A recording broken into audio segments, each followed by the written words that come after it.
E a Netflix lançou aí a terceira temporada de Record of Ragnarok, ou Shumatsu no Valkyrie, vai de como você prefere falar o nome da obra. Nela, a premissa é simples, basicamente os deuses queriam exterminar a humanidade, uma valquíria acaba achando que isso não é muito apropriado, até porque pelo visto ela gosta de um metade deus, metade humano, e pede uma segunda chance para a humanidade, desafiando os deuses para um torneio final, aonde alguns deuses enfrentarão personagens humanos assim, muitos conhecidos do grande público, Nikola Tesla, Adão, e por aí vai. A última luta que a gente teve na segunda temporada foi o Buda contra o Zero Fuku, que resultou na vitória do Buda, deixando assim o placar basicamente 3-3, mas a humanidade tá se saindo bem até aqui. Então, nessa terceira temporada, a luta se inicia contra Hades e Qin Shi Huang.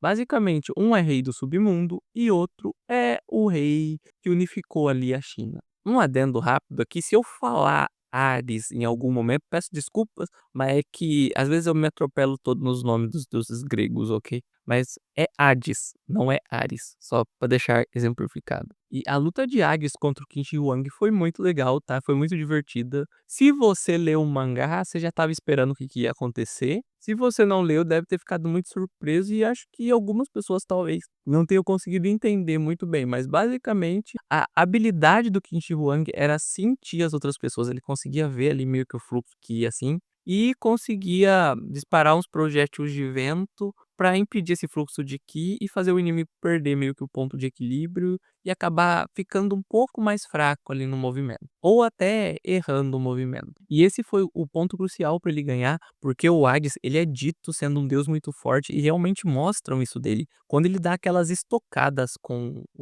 a arma dele, você vê que o negócio ali não é fraco e se pegar vai matar. Então no final, o Hades ele reconhece o Qin Shi Huang como sendo um excelente, assim, rei da humanidade, e o Qin Shi Huang reconhece o Hades também como sendo um rei incrível.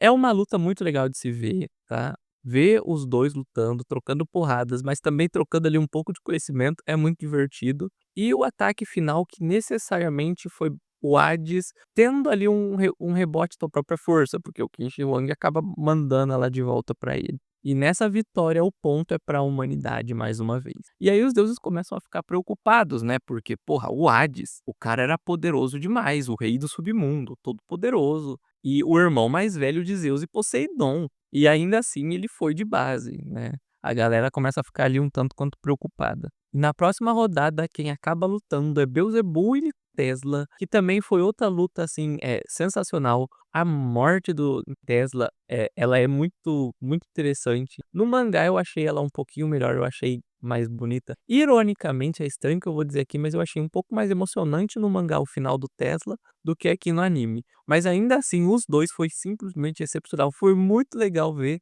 Tesla mandando aquele discursão dele da humanidade. Um ponto aqui que a galera reclamava nas temporadas anteriores era a animação, porque a animação ela era um tanto quanto estática, né. E assim, eu achei que nessa temporada deu uma leve melhorada. Só que na hora do Tesla lutar, mano, meteram um 3D esquisito, cara. Tipo, eu achei muito diferente, sabe. Ficou fora do tom 3D. Ficou meio, não sei, não estava combinando com a estética do negócio. Parecia que eu estava jogando um joguinho de celular enquanto assistia um anime. Mas tirando isso, ainda assim, a luta dos 2 foi simplesmente maravilhosa e muito divertida de ver. Eu estava louco pra ver o Beelzebub lutar e mostrar um pouco dos poderes dele, porque é muito legal, e ver também as habilidades do Tesla e todo aquele negócio dele ali da ciência foi muito interessante. Embora eu acho que essa luta poderia ter sido muito melhor desenvolvida, tanto no mangá quanto no anime, tá bom? Tinha ali muito pano pra uma história um pouco mais legal. Mas eu não sou o autor do negócio, eu só sou um mero espectador e leitor.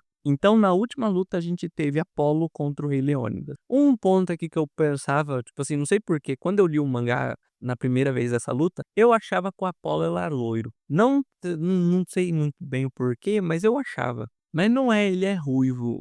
Nada aqui, foi só um ponto mesmo, assim, que eu pensei e falei, nossa, diferente do que eu pensava. Mas essa luta foi muito interessante porque mostrou um lado ali do Apollo que a gente não esperava. Se você, assim como eu, foi ver essa luta no anime, mas já tinha ali a bagagem do mangá, então você já estava esperando meio que a história e tudo mais, e o personagem do Apollo não te surpreendeu tanto assim. Porque eles adaptaram até que bem essa parte. Ali, toda a dinâmica dele com o Ares é muito legal. E o Ares também reconheceu o Apolo, ainda mais interessante, isso porque o Apolo ele não foi o deus que já nasceu sendo deus de tudo, não. Ali era dito que ele era um deus comum e apenas foi se aperfeiçoando, refinando suas habilidades, melhorando, até virar o deus de uma trocentas coisas, assim, tipo, uma porrada. O Apolo, ele é o cara que meio que chegou no ápice da coisa. Tanto que ele era enxergado, assim, por muitas outras pessoas. Por exemplo, o próprio Leônidas enxergava o Apolo como um deus mesquinho,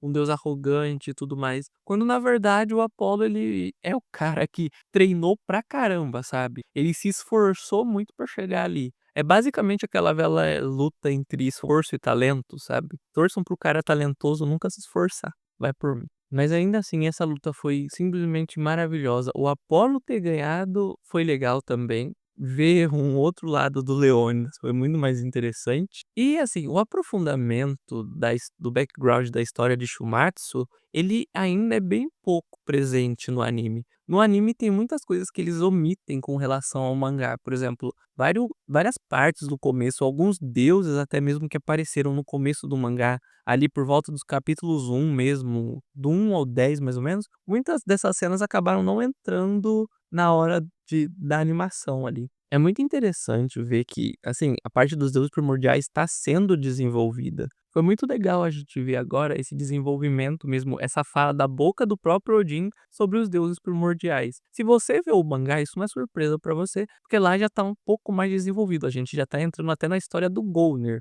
Agora aqui vamos falar um pouco sobre isso, e se você só vê o anime, e assim, e só acompanha mesmo o anime, talvez você tome um spoilerzinho agora com relação aos deuses primordiais e o mangá e o que tá acontecendo. Mas nessa parte, o Odin ele afirma que ele só quer, trazer os deuses primordiais de volta, né, e vai destruir tudo. O Buda foi confrontar ele, mas não se empolguem muito, porque não vai rolar uma lutona não. Pelo menos no mangá não rolou. Vamos ver se eles vão adaptar isso na próxima temporada, se tiver uma próxima temporada. E, assim, ver ele falando que ele quer realmente acordar os deuses primordiais dá um ponto um pouco melhor, porque talvez seja um start para eles começarem a colocar um pouco mais desse background de Shumatsu no Valkyrie. A gente sabe que o Odin, ele era um dos primordiais que entrou no corpo de um cara que, pelo visto, é do povo de Golner. E, assim, o objetivo dele, única e exclusivamente ali, é trazer os deuses primordiais ali de volta à vida para realmente iniciar o Ragnarok. Só que esse Ragnarok vai eliminar tanto deuses quanto seres humanos. Então, assim, o cara só quer destruição total.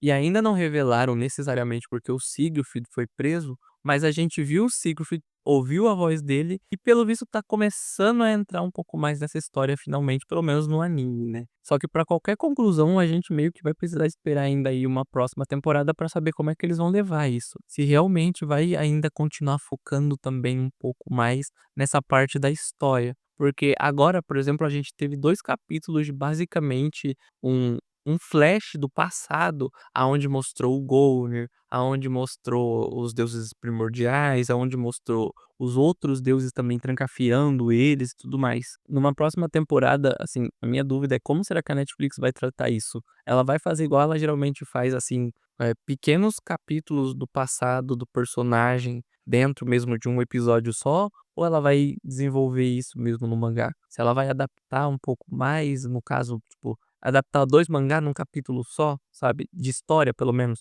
desses flashbacks que a gente tem no passado, ou se ela vai realmente se aprofundar nisso. Mas aí é uma questão editorial, né, uma questão de escolha de roteiro também, e vamos ter que esperar pra saber o que vai acontecer. No mais, o que você achou da terceira temporada de Record of Ragnarok? Eu confesso que eu gostei, tá? Não me desapontou em nada, foi muito legal. Só a animação mesmo do Tesla que eu achei diferente. No mais, é isso. Obrigado por ter assistido até aqui. Temos vídeo às quarta-feiras, não se esqueçam. Temos também outros vídeos de Record of Ragnarok falando sobre o mangá, principalmente, caso você queira dar uma olhada, eu vou deixar aqui. E é isso. Obrigado, pessoal. Até a próxima.